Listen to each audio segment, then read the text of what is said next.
صديان 150 يعني كل صديان 150 بج هرب جيرة صديان 150 صد. صد طابغيك ياندو والله يبري يك طاقة من يبس مصري يك يلا يك يك. باي 100,000 إيه. لو تيشتي هجري اجابيتو جيشتا 100 هم رافز دبتو خوار 100 بو اسايا سي سركل بيشا سي دو يك دس بيبكا 6 ثانية يا قداربا بيستوش 100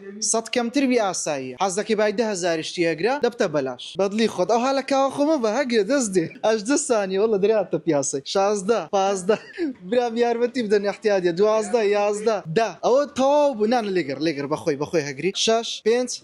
بس هو طب بخوي بقناعته يك كيبوردي في زي ار جي بي هجرتيا بابتينا كاشيري ورزو بإسراحة هاد تشالنج كيكت برام او ناتي لا لوتشي كروزو بقناعته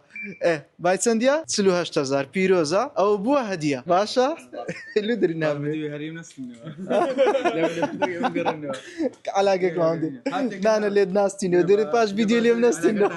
اوتو تبي نكس علاقينا اوتا برام بيروز بي برو